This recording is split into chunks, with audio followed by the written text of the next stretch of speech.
Mm-hmm. Yes. Wonderful. Yeah, I kind of like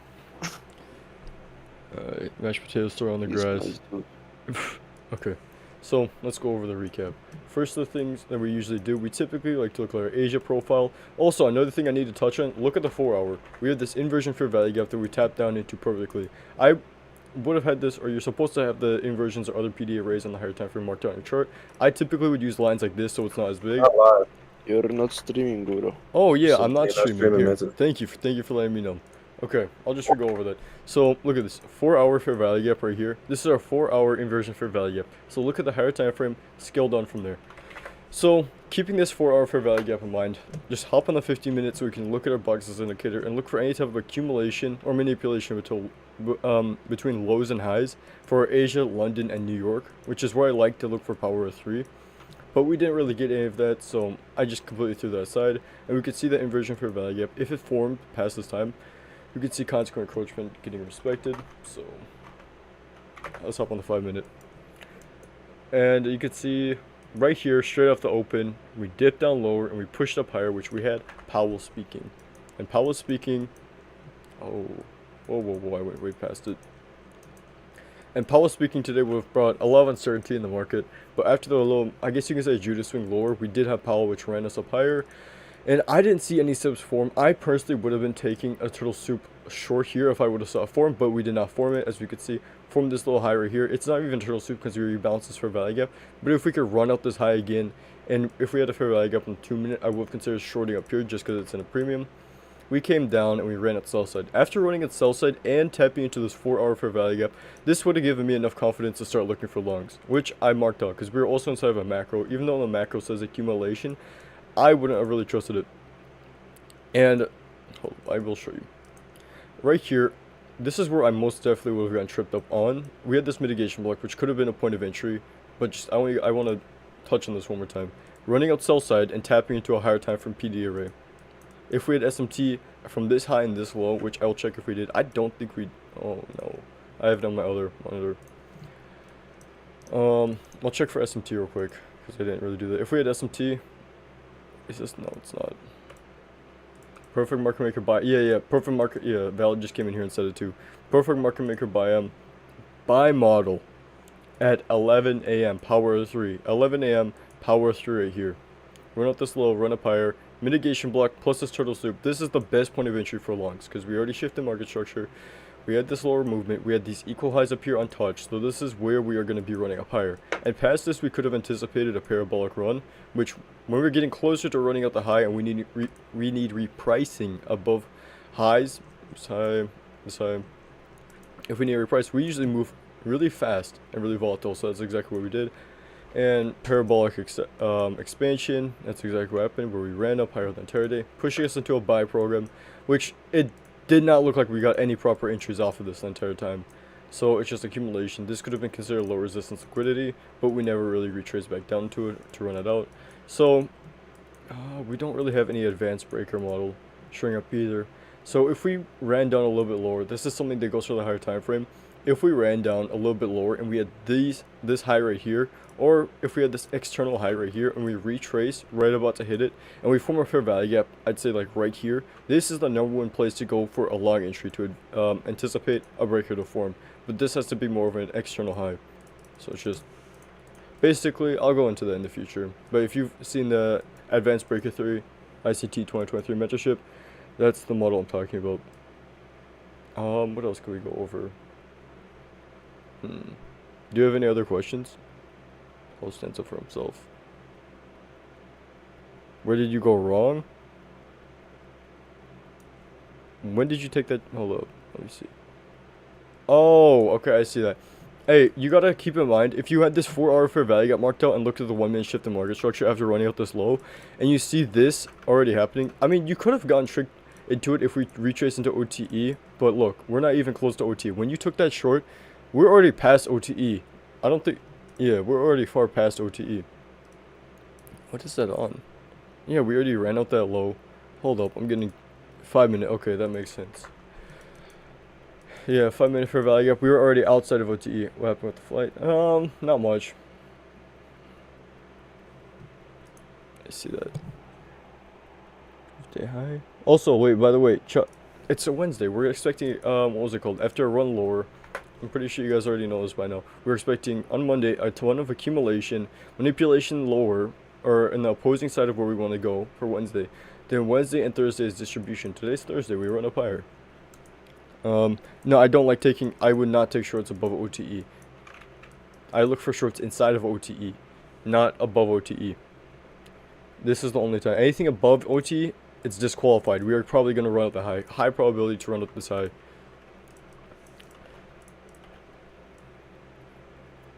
I look for the more, what was it, analyst. We're going to figure out the analyst that gets booted soon, by the way. We're going to kick a few off. We're going to make it more selective. Okay, for I got pre-trace into this one. It's already passed over, but this is already too close into lunch. I can look for any type of opportunity, but we didn't really get anything, especially going into lunch. It was pretty weird price action. Let's see this real quick.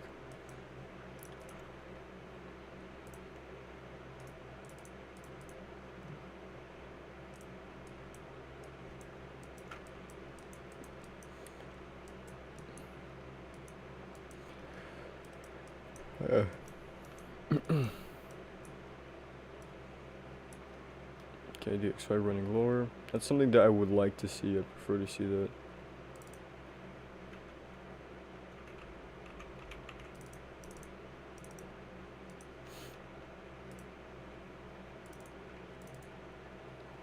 Sure.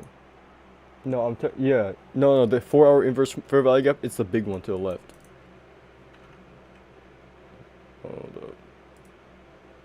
No, I'm messing my charts up. I've really messed up now. Oh, jeez. I would like to go by the term, what was it called? High probability inversion fair value gaps. But I just keep them marked out. I keep what the, what was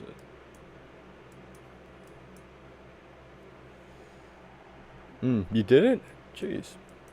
My eyes instantly lock into this one because when we start to have a reaction, like similar to this, I guess you could call this a high probability inversion fair value gap. If we would have came closer to tapping into this, which I would have marked it as a change instead of delivery, if we got a beefier order block candle, but what is that? I get it. No, taking a trade off of inversion fair value gap. If I was going to be taking a trade off of one, I'd look for one that was previously respected. Like, for example, this one right here. We tap into this one, we still respect it. This is where I'd be looking for a trade off of. If we inverse this one, this is where I want to take an entry off of, or a trade off of. Just because this one was previously used to run out a low. So this is a high probability inversion fair value gap. So yeah, basically one that's been respected before and used to take out, I guess, some sell side liquidity, buy side liquidity. I don't know. But yeah, we respected previously, run lower, run up higher, we close above it, that's where you could go for longs, but it'd be really risky. This is on the 5 minute especially. A lot of people most likely would have gotten stopped out. I probably would have because I like to put my entry or my stop loss a little bit below it. But if anyone had a little bit more patience, or if they saw this low form, you could just take a second entry off this if you see anything. That's it. Good. Let's see if we have any other ones. This one wouldn't really be used as one. This one, no.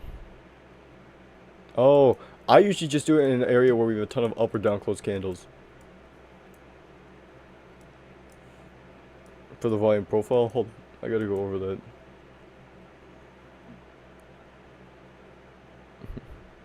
I can review some of yeah, if you guys post your trades, I'll review some of it.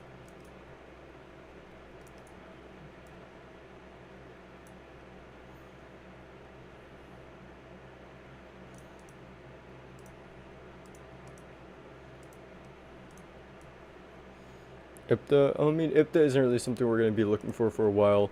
I'll explain IPTA when we have another anchor. When we have another anchor and we start running at like 2040, it looks like we're forming IPTA ranges right now.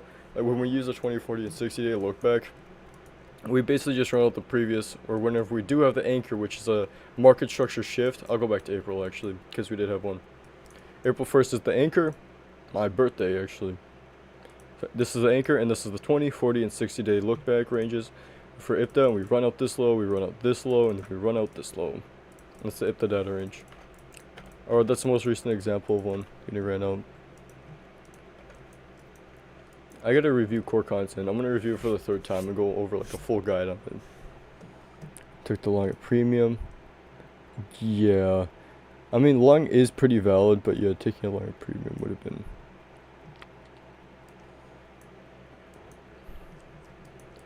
Okay. I could look for something else that uses volume profile too. Reset chart view.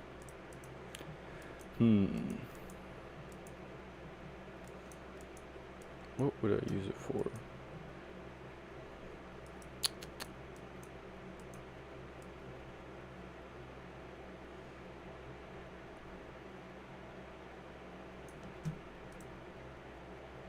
Oh. Is that the premium? That's the premium, right? Or the discount, I mean. That was the entry off the discount?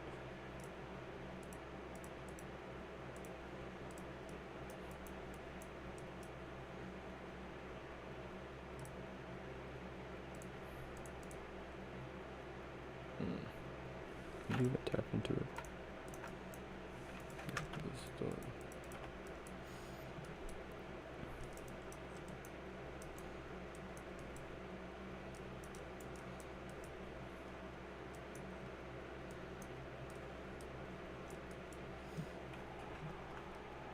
I'll open up the chat so other people can see it.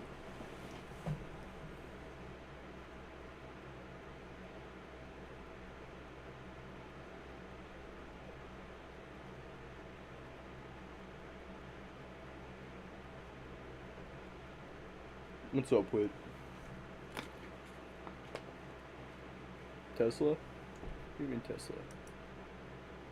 I don't trade Tesla.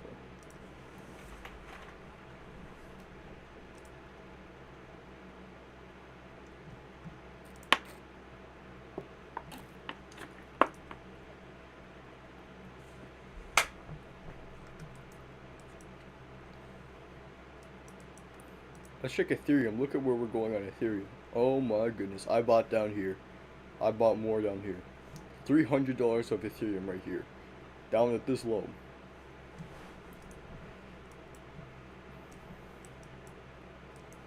Oh, we're gonna open up Discord again. Check the daily candle.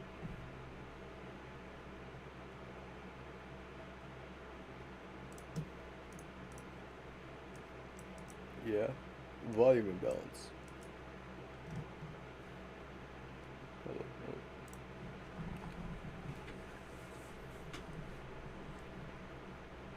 You got it at 208? Hold up, let's see this. 208. Oh, jeez, man. Down here? What, do you trade options or something? That's crazy. Oh, option. Okay. Your investment. Oh, even better.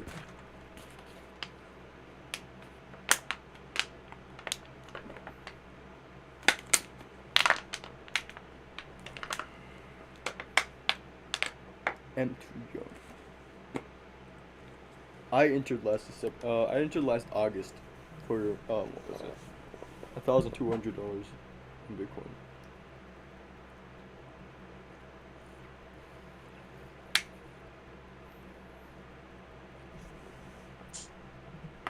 Yo, Gladiator, how old are you?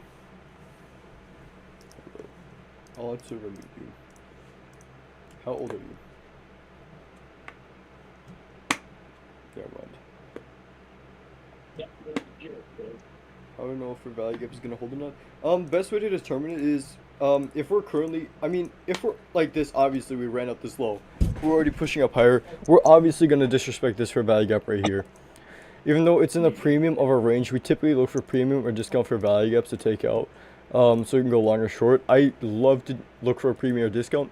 This one is obviously going to get ran out because we're already pushing up higher. Our higher time frame narrative, we are going to have to expand up higher from this market maker buy model. And we already have something pushing us up higher, and we have to seek higher prices. But, hold up.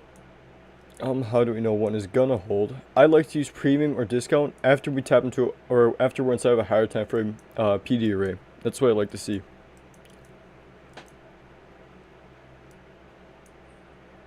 I'm not trying to find a good example. We're already making the run lower. This won't really be a good example unless you use high and low from this high down to this low. This one is just barely inside of a, what was it called, premium. This would be a good place to short off of, but Again, that's probably just chasing a trade because you could also look at it from the BPR lens because we have this one right here. So we have a balanced price range. We use the smallest fair value gap, and we just boom. I hate the whole niche. Yeah, everyone hates it. There's a lot of misconceptions about it. Every single entrepreneur I've met always hates on trying to time the market. Okay, let's see it. 300 USD into a 500. Jeez. Call percentage. XN. That's crazy. I'll get to my DMs soon. I have a lot of DMs.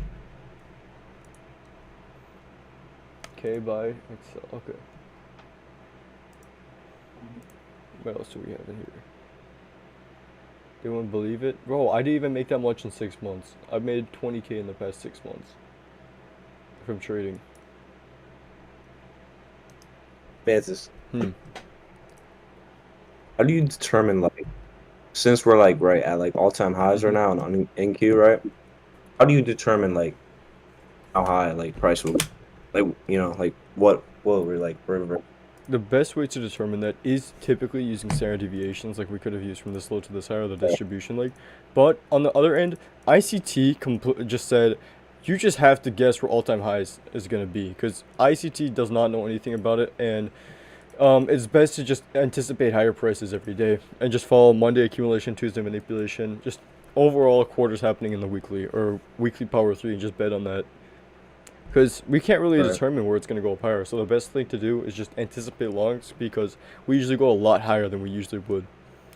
Is there a liquidity sweep? There's a fair value gap. I would just like target like 4 standard deviation, right? Like that's what I would do. Yeah. Is that right? Or would you like also it could be like fourth, what could it be fifth? Like that's where it's just like the struggle is. I only really use, oh, that's my IP. I only really use standard deviation, the fifth one, whenever I'm trading 3 drives. This fifth one right here, I don't use it anymore.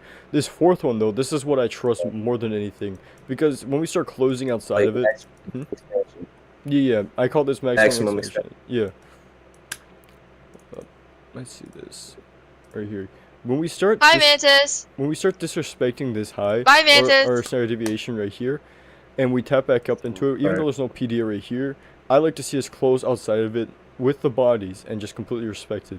So that's where I can anticipate a run higher. If we start wicking outside, but we over respect our standard deviation area, 2 to 2.5, that's where I can anticipate a reversal.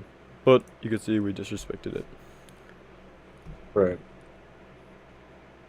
It's just like where the struggle was today. Like I was just like obviously the bias is like bullish, market maker buy model run. Yeah. But I was just like trying to like find like where the smart money reversal would be. And I was already like targeting like, alright, well Were you probably gonna hit fourth. were you In the targeting second, we ran above second. Hold up. You go real quick. Now what do you mean? Like what was I? Oh, okay. Because were you looking for anything below sell side? Like, were you automatically looking for shorts, or were you long biased going into the day? Going into the day, I was honestly bearish. Yeah, keeping Which bullish. was just honestly Oh, yeah. That's what I wanted to mention. I want to touch on that. Being married to your bias is kind of bad, because if you are wrong, it goes 2 ways, actually, because you're supposed to keep your bias and just trust it. Then again, if you're looking for the wrong thing, you are automatically going to be at a loss for the day trying to look for the wrong things. That's what I said, because I recognized that early in my back testing. I took so many losses automatically trying to look shorts, because I favored shorts. Because shorts, the market drops faster than it runs up. Whenever we're moving lower, the market likes to dump fast and is more volatile. Shorts are easier to trade, or they look better. You can see how shorts are way more volatile, because the market drops quick, but when we go up higher, it's slower. Yeah, I feel the same way. Yeah, so that's what made me automatically start looking for shorts, but that made me realize we could have the cleanest market maker buy model down here, and if you're still looking for shorts down here, you're going to think that there's just a retracement up here and it's going to mess you up. So I used to look for 2 sides of the market. I used the PD array matrix to get over that, and then I just look for market maker buy models and smart money reversal. Similar to this, I see the shift in market structure, mitigation block. I would have anticipated a turtle soup to form down here, but we didn't. So That's kind of what like I was anticipating, but I didn't see that inverse in the 4 hour. Yeah, not saying that. If you just That's saw what low, yeah, I'd understand that. That's why I was thinking we're just gonna run lower. Yeah. Once we saw like You just ran out that low, like that sell side. I was thinking like probably gonna reverse, but I don't see any like higher time frame like PD arrays on the bottom, so Exactly, I didn't yeah. think we were gonna like there. That's why it's like my number one thing. Every time I go, I like to go from daily, 4 hour, 1 hour, and just look for the PD areas you have. Because that's what will mess you up in the middle of your trading. But at least you're gonna, I know as a Yeah. fact, you're gonna learn from it. It's gonna be more of a lesson to you. Knowing that we tapped Oh into it yeah, for sure. right here perfectly. Yeah. You already know. Because I Yeah, feel like like you would have had more of a buy. perfect. Oh yeah. If I would have just saw that too. Mm-hmm. And also, I'm kind of like I was just kind of bearish in a way, just because it's been going up. If you look on like the daily and stuff, like it's crazy. Mm-hmm. Yeah. Also, watch how the body's respected after we run up this low and we wake into this. That's almost perfect. Yeah. Settings for standard deviations. This is the standard deviation settings I use. Take a screenshot of it real quick, or you could just pause the video. 1, 2, 3, 4, 5. Okay. I think that's everything. Are we all good? Yeah, this server's the best thing I have. All of your USD. Sure, at 9:45 a.m. I'll check.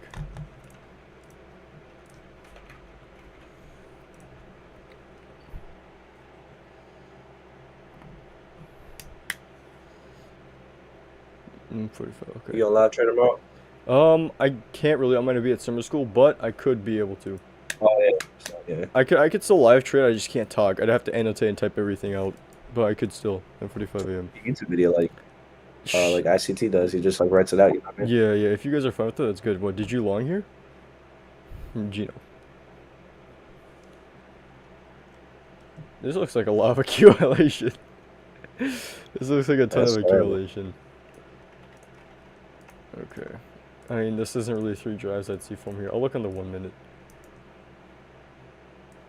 It's I know you trade like the market maker buy models or Mhm. just like sell buy models, but like what's like your perfect like kill zone?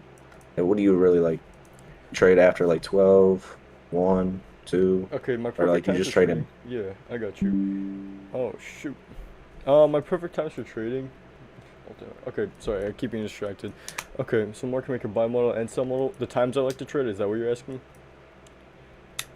Sorry, can you say it again? Wait, are you asking like the times to trade? Yeah, like what is like your perfect time to trade? Okay. Like what do you like trading? I always Time. mark out New York Open just because I always watch the manipulation or any type of Judas swing to give me some sort of easy, what was it called? Easy way to realize what we're gonna do, or easy narrative for the day, because you can see we run lower. We automatically could go higher into Powell, pushing us lower again. It ran us away from this Right. low and high. So I think anytime past 10, I'd like to trade. 9:45 is the bare minimum. I never ever place a trade before 9:30. Sometimes I do, but I always make it a rule not to now. But I usually wait until 9:45 to actually start looking for a trade. And if I wanted to be extremely profitable, I only trade inside of these macro times. These macro times are the best times for distribution or to be looking for a trade, because this is where I like to oh shoot, I just cut my finger. Like That's like, inside the macro? yeah, inside the macros or before the macros, or I like to watch what we do at the macro highs and lows, because what Right. is it? We sometimes form some sort of setups near the macro highs that are extremely high probable. And going into lunch, I always avoid. I actually hop off the charts around 11:30 because the 30 minutes leading into lunch is usually full of bull, and I don't like holding through lunch. But then when we hit 1 p.m., I really like to see a reversal at 1, or I used to. Whenever I traded back then, I always like to see, especially during Thursdays, because Thursdays has the highest probability of a midday reversal. At 1 p.m., that's where I'd like to look for shorts, like a sell model, going into a sell model. But I'd actually like to trade 1 p.m., or some of my trades, I like to look for the 1:30 Judas swing, which we didn't form today. But overall, I think, hold up, I don't really trade the 2 p.m. silver bullet anymore. Let me think about this. Yeah. I was So, kind of like anticipating we'd get a reversal at 1 p.m. too, but mhm, you can see we just went right above the 2.5 yeah. and It's like the same thing. deviation. If you're trying to predict a reversal, it's gonna mess you up. It's better to just keep following the Okay. trend until proven otherwise. That's what I wrote in my journal today. Like, just stop trying to pick tops Yeah. and bottoms. It's perfect. The trend is your friend. 1, 2.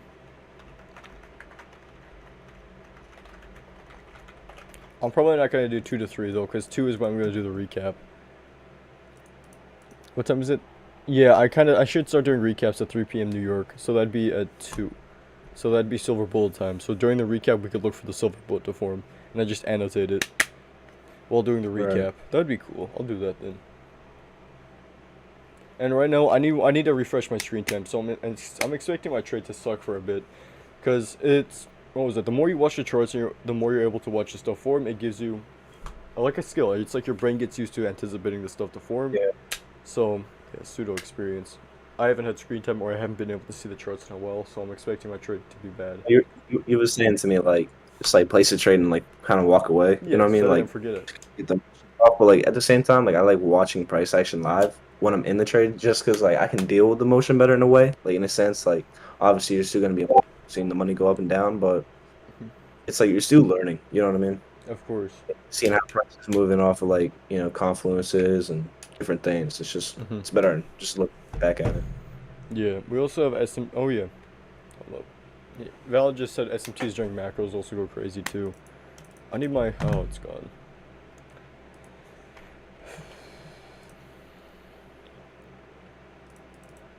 No.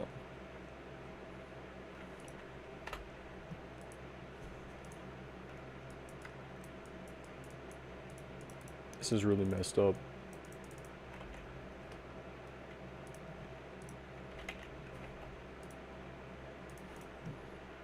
Yeah, I don't know what's happening with my charts. Oh, it's probably.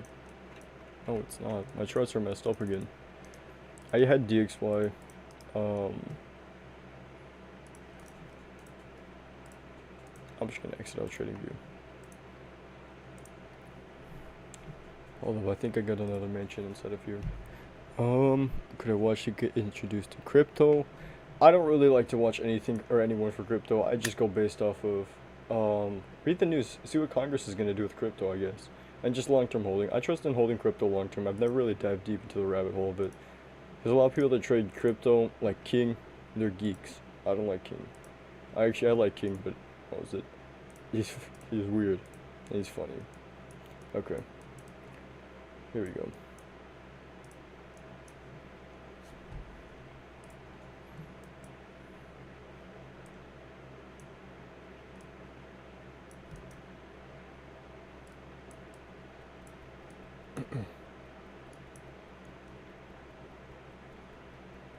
Okay. Another thing I like to do for my trades, or one of my other confirmations, I would only go, whoa, what time? Oh, okay, it follows the time frame. I would only go long if DXY is going lower. So as you can see right here, you can see DXY is pushing lower. We're already pushing higher on NQ. So if we're anticipating a lower on, what was it, DXY, and I'm looking for higher on NQ, I like the correlation between those. That usually sets me up for a high probability trade. What's up, Valid? I don't think we have anything else to go over. Hello? Hello. That's good. I'm finally back from vacation, bro. Are you ready to destroy the markets? Yeah, I didn't live trade. I was home today. I didn't live trade because I didn't like it, but there was only that buy model that was Yeah, like that's at the only 11. setup that formed. It's the only thing I saw today. London was ass. I was awake for London and I didn't see anything. I don't think we have anything else to go over. I think we're actually good. Alright, Yeah. everyone. Have a good night. I'll see you guys later. Any questions, DM me. I'll start reading my DMs once I finish my homework, okay? That's a lie. That's the biggest lie. Alright, see you guys tomorrow. That was the biggest lie he's ever No, told me. okay, I have homework. I'm actually gonna do my homework right now. Just so I can get out of summer school. That's my goal. Live trade. Anyways, who's the new analyst? Analyst, we're gonna Summer take him school, out. Mantas? Yeah, I'll see you guys later. Huh?